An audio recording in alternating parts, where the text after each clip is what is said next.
ప్రియులారా, అయితే ఈరోజు మొదటి పట్టణములో మనందరికి ఒక ఛాలెంజ్ పేతురు గారు జీవితం మనకు నేర్పిస్తుంది.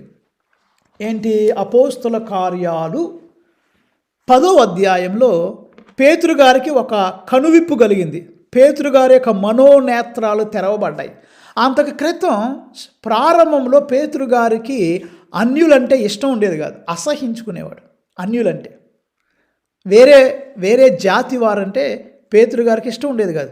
మన భాషలో చెప్పాలంటే వాడుక భాషలో పేతురు గారికి క్యాస్ట్ ఫీలింగ్స్ ఎక్కువ ఉండేది. వేరే కులస్తులు అంటే అతనికి అసహ్యం. అమ్మో, వారు వేరే కులస్తులు, లేకపోతే వేరే జాతి వారు, వేరే దేశం వారు, వాళ్ళకు దూరంగా ఉండాలి అని అనుకునేవాడు. పేతురు గారు ఏమనుకునేవాడు అంటే కేవలము యూదులకు మాత్రమే దేవుడు, దేవుడు తండ్రి, దేవుడు యూదులు మాత్రమే ఏర్పరచుకున్నవారు, స్పెషల్గా దేవుని చేత ఎంపిక చేసుకున్నవారు, వారికి మాత్రమే రక్షణ, వారు మాత్రమే గొప్పవారు, వారు మాత్రమే మంచివారు అని పేతురు గారు అనుకునేవాడు. కాబట్టి ఈనాటి మొదటి పట్టణం అపోస్తుల కార్యాలు 10వ అధ్యాయంలో పేతురు కొర్నేలి అనే ఒక అంశం ఉంటుంది. చదవండి మీరు ఇంటికాడ, చాలా బాగుంటుంది ఆ అంశం. కొర్నేలి ఎవరు? ఒక శతాధిపతి, రోమన్ శతాధిపతి, చాలా గొప్పవాడు. కానీ అతను తాను ఎక్కడైతే తాను ఏ మతంలో ఉన్నాడో అక్కడ చక్కగా ఉన్నాడు. అతని జీవితం ఎలా ఉండేదంటే అతను చాలా నీతిమంతుడు, దాన ధర్మాలు చేసేవాడు. ఒక వాక్యం చదువుతాను. ఆ యొక్క కొర్నేలి ఎటువంటి వాడంటే అపోస్తుల కార్యాలు 10వ అధ్యాయం 1వ వచనం. కైసరియా పట్టణములో ఉన్న ఇటాలియా పటాలమునకు శతాధిపతి అయిన కొర్నేలి అనువాడు ఒకడు ఉండెను. అతని కుటుంబములో వారందరూ దేవుని యందు భక్తి శ్రద్ధలు కలిగి ఉండిరి. అతడు పేద సాధలకు దానాధర్మములు చేయుచు సదా దేవుని ప్రార్థించుచుండెను. Praise the lord. సరే, ఆయన యేసయ్య ఎవరో తెలిగిపోయినా వేరే మతంలో ఉన్నాడు, దాన ధర్మాలు చేస్తున్నాడు, నీతి నిజాయితీ కలిగి జీవిస్తున్నాడు, దేవుడి ఎడల భయభక్తులు కలిగి జీవిస్తున్నాడు. కానీ అతను వేరే జాతన, యూదుడు కాదు, రోమన్ సెంచూరియన్, యూదుడు కాదు. కానీ పేతురు గారికి అమ్మో యూదుడు కాదు కదా అని కొద్ది దూరంగా డిస్టెన్స్గా ఉంటున్నాడు.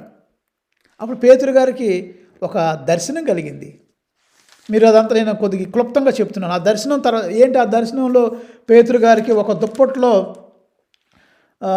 కొన్ని వస్తువులన్నీ అతనికి కనిపించి తినమనంటే పేతురు, అమ్మో ప్రభువా నేను అది తినను, అది అశుద్ధం, నేను అది ఎలా తింటాను అంటే ఒక రకంగా ఏంటంటే నేను కొన్ని విషయాలు తినను, కొన్ని ఆహారాలు నేను ముట్టుకోను, ఆ జంతువు మలినమైనది, లేకపోతే ఇది మంచిది ఇది మంచిది కాదు అని ఒకలాంటి తలంపులు పేతురు గారికి ఉండేది. కాబట్టి దేవుడు ఒక దర్శనాన్ని పేతురు గారికి ఇచ్చి ఆ దర్శనం ద్వారా నువ్వు అన్నీ తిను అంటే అందరిని అంగీకరించు, అందరిని నీవు గౌరవించు, అందరిని నీవు దేవుని బిడ్డగా చూడు అని పేతురు గారికి దర్శనంలో దేవుడు చెప్తున్నాడు. అప్పుడు ఈ దర్శనం తర్వాత పేతురు గారు ఒక మాట అంటున్నాడు. మీరు బైబిల్ ఉంటే పెన్తో అండర్లైన్ చేసుకున్న మాట. అపోస్తుల కార్యాలు 10వ అధ్యాయము 34, 35 వచనాలు అక్కడ నేను చదువుతాను. ఏమంటున్నారు అక్కడ పేతురు గారు అంటే చూడండి అక్కడ.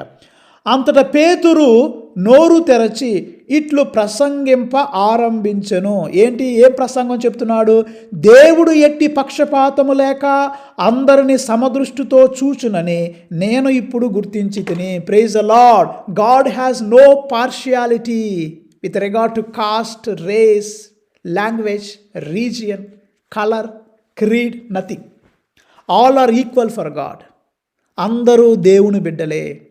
దేవుడు ఎట్టి పక్షపాతం లేక అందరిని సమదృష్టితో చూచునని నేను ఇప్పుడు గుర్తించి తిని.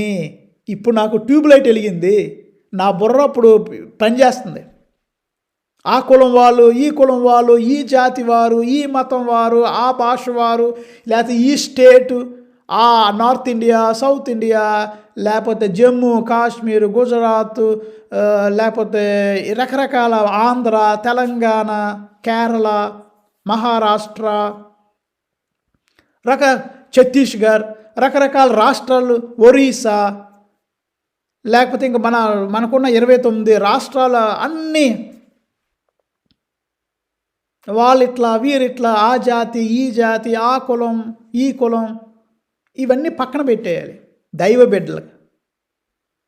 నువ్వు నిజంగా దేవుని బిడ్డవైతే ఈ కుల భేదాలు వదిలిపెట్టాలి, మత భేదాలు వదిలిపెట్టాలి, భాష ప్రాంతీయవాదం వదిలిపెట్టాలి.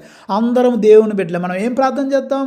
పరలోకమందున్న మా తండ్రి, నాకు తండ్రి దేవుడు, పక్కవాడు అదే ప్రార్థన చేస్తున్నాడు. నేను దేవుని తండ్రి అంటున్నా, ఆయన తండ్రి అంటున్నాడు, నువ్వు తండ్రి అంటున్నావు.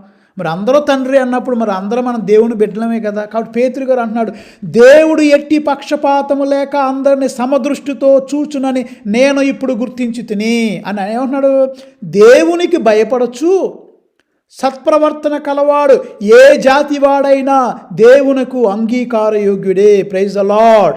మళ్ళీ ఇంకోసారి మీ కొరకు నేను చదువుతున్న వాక్యం, దేవునికి భయపడుచు, దైవ భయము కలిగిన వాడు, సత్ప్రవర్తన కలవాడు ఏ జాతి అయినా, అంటే దైవ భయం, fear of God and good character.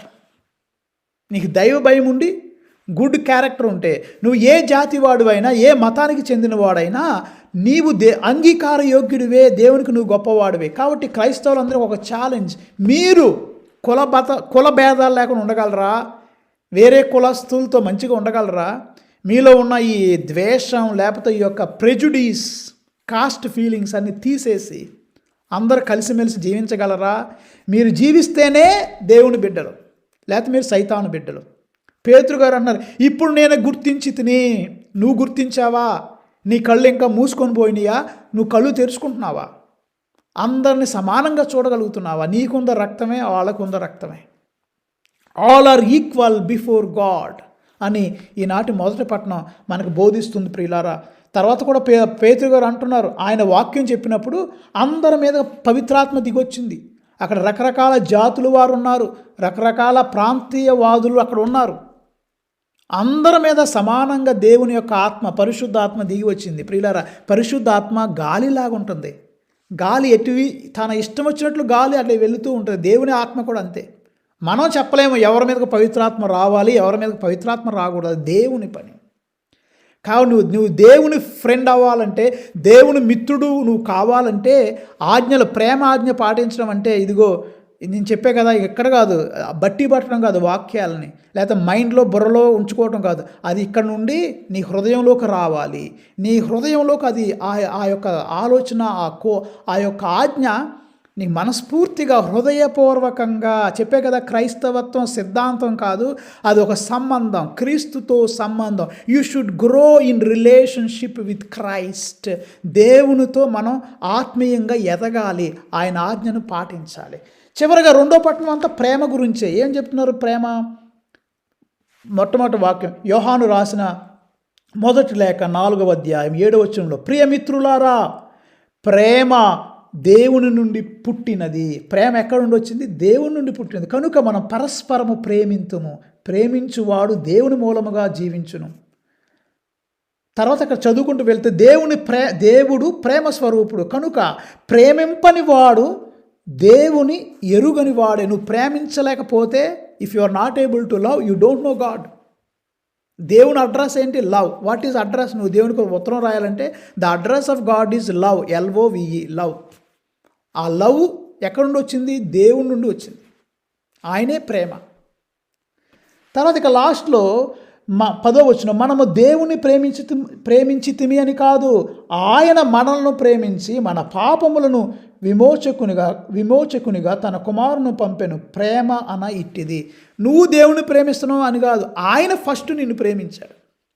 So first step దేవుని నుండే వస్తుంది. ఎప్పుడైనా నువ్వు నీ గొప్పతనం కాదు, నా గొప్పతనం కాదు. ఈ యోహాను సువార్తలో కూడా, సువిశేషంలో ఒక మంచి మాట ఉంది. యోహాను సువార్త 15వ అధ్యాయం 16వ వచనం. మనం గురు పట్టాభిషేకం అప్పుడు ఈ వాక్యం చదువుతారు. ఏంటి? మీరు నన్ను ఎన్నుకొనలేదు, కానీ నేను మిమ్ము ఎన్నుకొన్నాను. ప్రైజ్